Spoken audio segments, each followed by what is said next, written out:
Good morning. It's 11:38 a.m. on the 30th of April 2023. This is Tanya Aarons coming to you from her Sacred Space Garden. This is Charlie, and over here is Beauregard. So I'm making a quick video. Charlie did something very unusual and funny today. It's just about half an hour or so ago. I put her out in the garden this morning about 9:30 a.m. when I woke up, and she was out here on her own for a few hours because I went back and sort of rested for a while because I'm still quite tired from Friday night's dancing for 5 hours. I could have gone out last night again. Actually, one of my friends messaged me, but I thought, no, I get overtired, I get adrenal fatigue, and I have minor mini breakdowns. It's not worth it. So I stayed home and watched a bit of TV and had a rest, and went to bed at a reasonable hour. So anyway, Charlie's outside this morning on her own. She's been on her own a fair bit, and it's not good for birds to be on their own because they fly in flocks, and they like this, especially rainbow lorikeets are very sociable. They like lots of companionship, lots of company. They're used to being, in nature, surrounded by lots and lots of birds, and they fly in very large flocks, and they gather in the trees together, and they get drunk together in the African tulip tree and those bright orange flowers, which there's not many left now coming into winter. But anyway, Charlie doesn't get drunk in the orange in the African tulip tree because she's a very serious bird. She's not a drunkard, are you, Charlie? No. So anyway, the delightful thing that happened, just before was I was standing in the kitchen making a roast chicken sandwich with avocado on toast. And Bobo was at my feet hoping, for me to throw him some chicken, which I did, because he does love to eat roast chicken too. Oh, now that's cheeky. Don't be biting Mummy on the lip. See, she can be a bit of a varmint. As I said, very serious bird. Very serious bird. Hello. Hello. So anyway, unbeknownst to me, I had left the back screen door open. And I hadn't even heard her because I was watching videos on YouTube while making the toast, and Bobo was yipping for some chicken. I hadn't heard her enter the kitchen.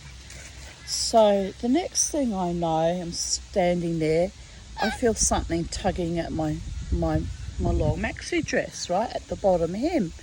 And I felt something climbing up. And I started to freak out because I thought, what is this? But I thought, that feels like Charlie when she climbs up my clothes to get up to visit me up on my shoulder.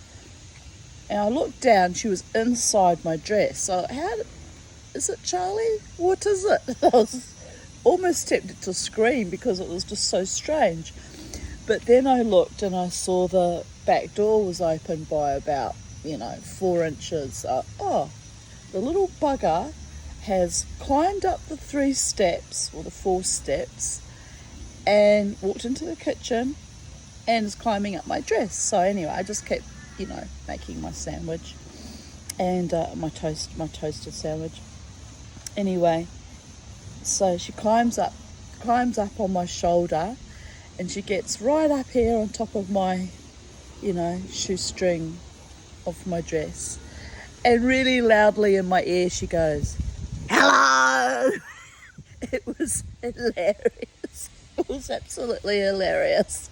And I was like, well, hello to you too. Anyway, she was very, very determined to have company this morning, today, and which is understandable. because I've been very busy and distracted with making jewellery for the past week. So although she's been, in close proximity in her cage watching me make jewellery, she hasn't actually had a lot of human one-on-one contact, right? So anyway, she's a very busy little bird this morning, looking to do all sorts of things. What? What are you doing, Charlie? What are you doing? There's nothing in there for you to eat. And rainbow lorikeets don't eat chicken anyway. And they don't eat avocado either. So you didn't get any of my toast. No? What's up? What's up? You want to go back in the tree? Okay. Back in the tree we go. Up in the tree. Oh my goodness. Oh, everything hurts. There we go. There we go. Good girl. Up we go. So I did another very unusual thing and rang somebody that I've been complaining about vociferously in my videos for months. And as per usual, he didn't take my call, which is fine. It's fine. But I'm trying to work out why I did that. Because let's face it, that person's not really in my life apart from his game playing on the Western Drumming Circle group.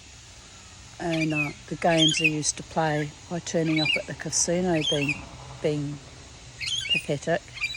So why did I contact this man? Why really? And it occurred to me, it's a knee-jerk reaction because I had a lovely, much younger man, too much younger, 18 years younger, being so courtly and affectionate and rubbing my back and running his hands across my scars, on the back of my t-shirt, which I felt a bit embarrassed about because they really are.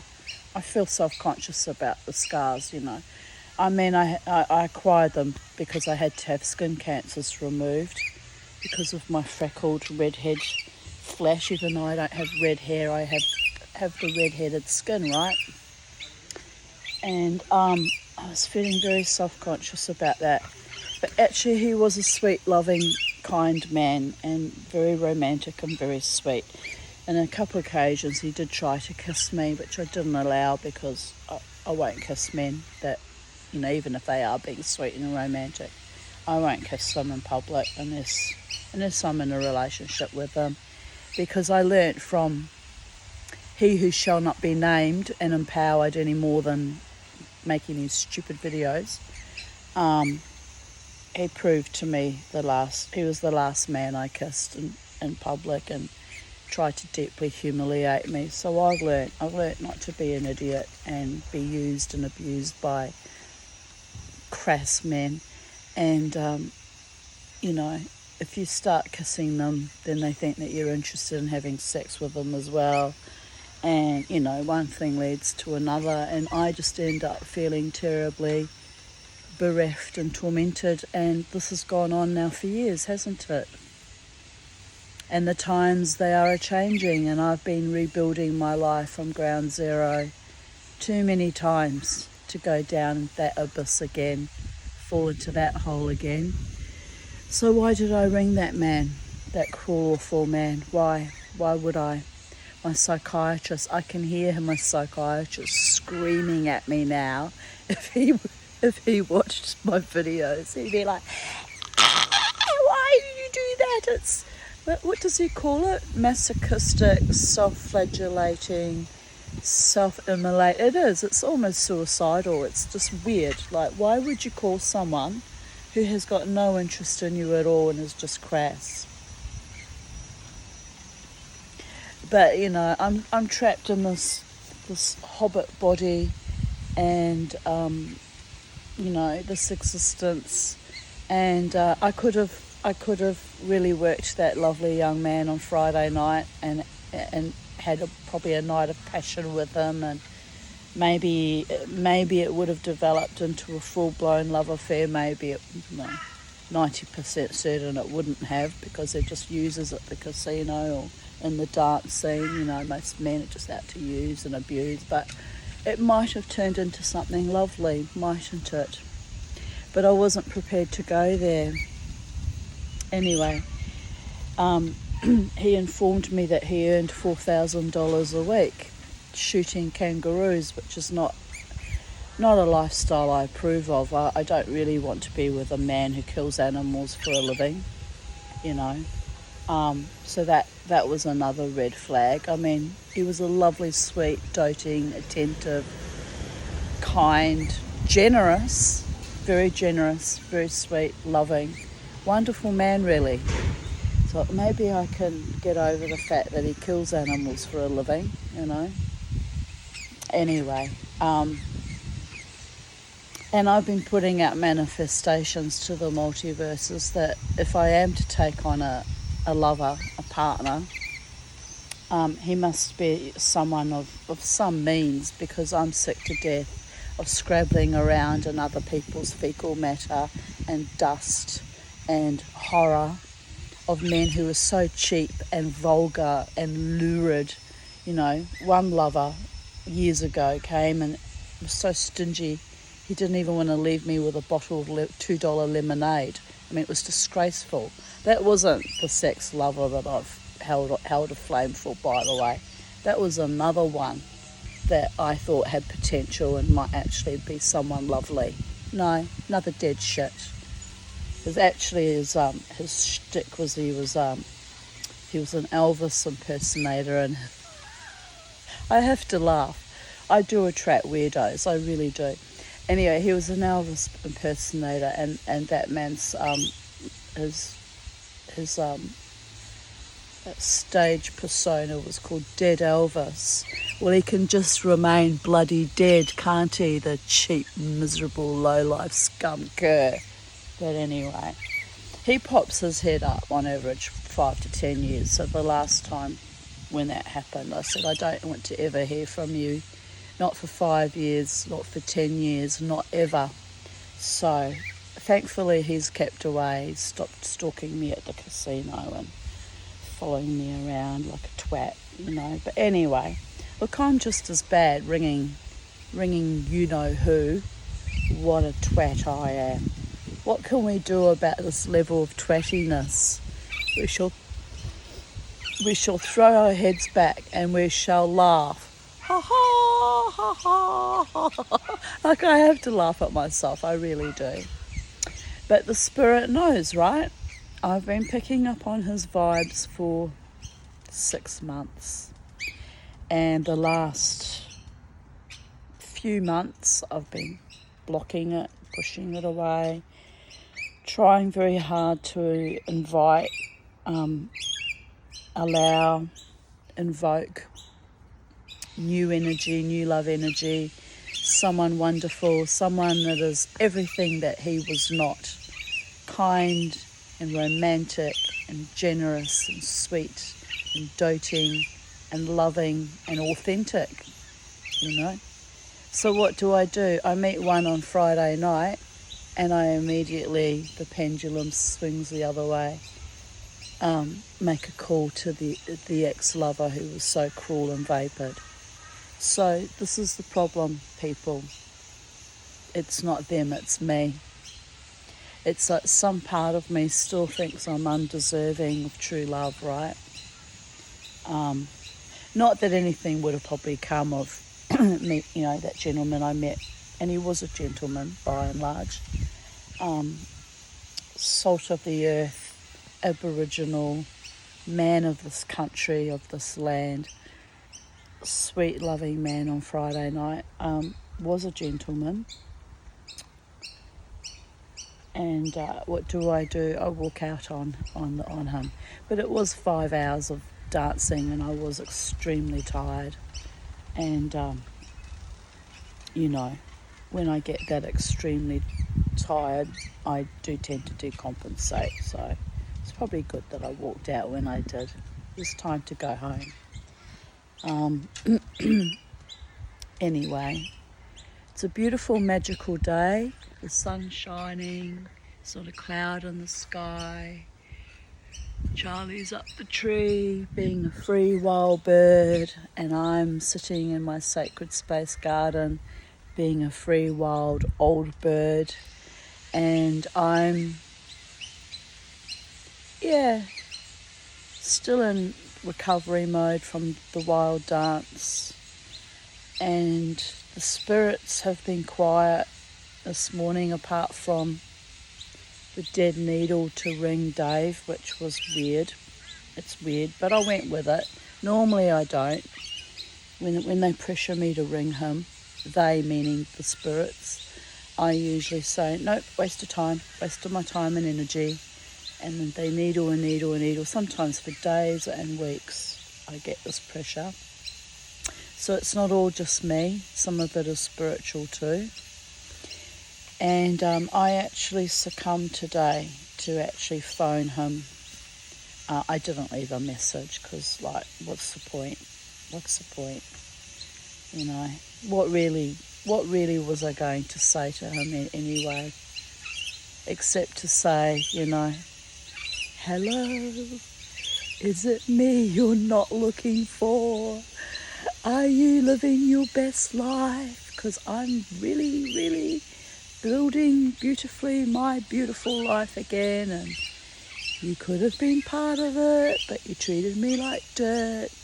And sometimes I'm still angry about that, and sometimes I'm just freaking relieved to not have another arsehole on my hands.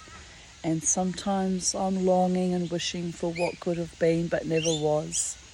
And sometimes I have sweet little memories of a kiss and a few tendernesses that I received from him. And sometimes I have to kick myself up my own tuchus and go, psychedelic dreamer in the kaleidoscope of the cosmos, twirling in infinity. Don't you know, little one, your true love is out there in the world, maybe in other dimensions, maybe in other paradigms. You'll meet again someday, somewhere, and maybe, you are the love that was long denied you, which I must admit I had to grow back and discover what's inside me that is beautiful and noble and gorgeous and delightful and juicy and desirable, and what sparks joy in my own heart and soul.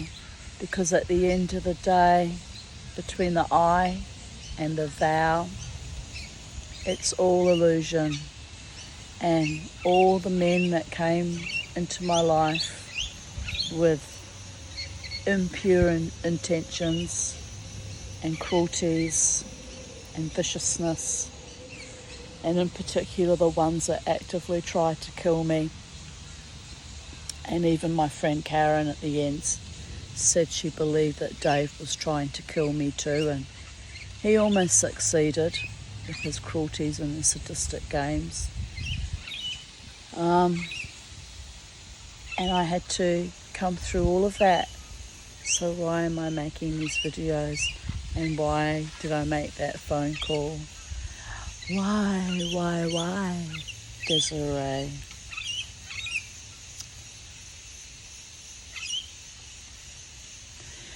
But you know what? I'm not too mad at myself, really. I know it was silly and hopeful, a little bit pathetic, longing, heartfelt. But I also know that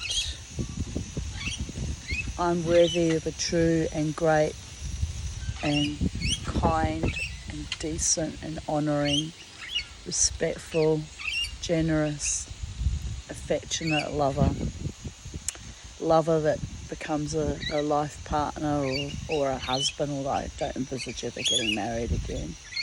And I know that I'm on the cusp. I've put in the work. I've put in the effort into growing my heart back, my soul back, my spirit back, my nefesh, my neshama, my ruach. with my purple lips. I even had to grow my breath back, literally get my breath back at the last near-death experience. So I am an amazing human being and an amazing spirit. And my little birdie just pooped on me again, because she's a bird and birds are what she do. Birds, that's what birds do. So my bird is keeping it real with me. I might be an amazing, beautiful human being in spirit, but shit will keep happening. And some of it is good shit that makes beautiful flowers grow, and some of it is a toxic wasteland that only the hollow men of T.S. Eliot's poem can sally forth and march through and come out the other side.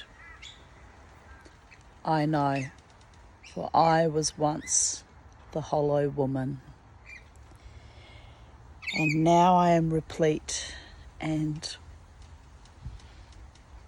not just replete, but effervescing and evanescing with my new jewellery skills that I'm learning each day, creating new and lovely things, having a new self-esteem and a new pride in myself, knowing that I'm capable of great things even at this late stage of life. I just turned 58, and all the bit players and shadow puppets and ones who are so arrogant and awful that they refuse to take my calls don't matter. The only thing that matters is life, l'chaim, and the magic and the mystery that unfurls from that, and our hearts, which, if they are open and if they are spinning the right way, are in constant connection and attunement with the multiverses and are sending out their signals without any need of a telephone. And I've been picking up those signals. I'm fully conscious of that.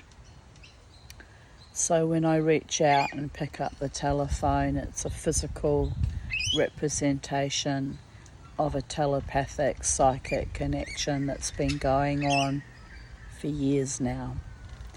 So no, I'm not that silly, and I'm not that foolish, and I'm not that ridiculous. I know exactly to what I am responding to. But I need to nurture and protect my own spirit from people who are just psychic vampires and have no goodwill or love towards me. And that's just the way the cookie crumbles. Those were the cards that were gifted me by the Holy One back in 2014 in February. And nothing changes if nothing changes. And I'm trying to get off that dreadful, evil wheel of entrapment and abuse and abasement, and spin onto another wheel that is surrounded by light, authentic, true, heartfelt love, joy, bliss, kindness, sweetness, nobility, honour, generosity, affection, not based on trying to get you into bed and hump you for 15, 20 minutes and run out the door screaming about grandma's house, but based on something real and true and honouring.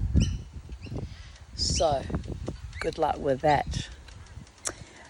Much love to all in all paradigms, in all dimensions, in all sacred spaces, and all mundane, profane spaces.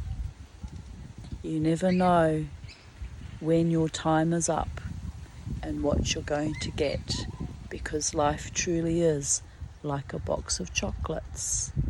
So chew on the sweetness of life and spit out the bitterness and the emptiness and the sadistic cruelties, and honour thine own heart and soul, and one day create your own chocolate, your own Quetzalcoatl nectar that flows down the back of the throat,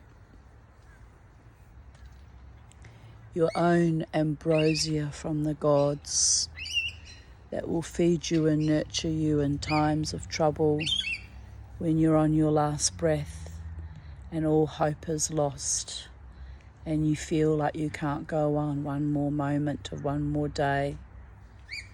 Drink that cosmic nectar that is attached actually to our Kundalini rising and our pituitary gland, and feed from the well of life that is beauty, that is life affirming, that is sweet.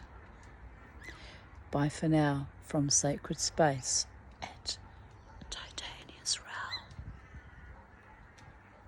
Love you all.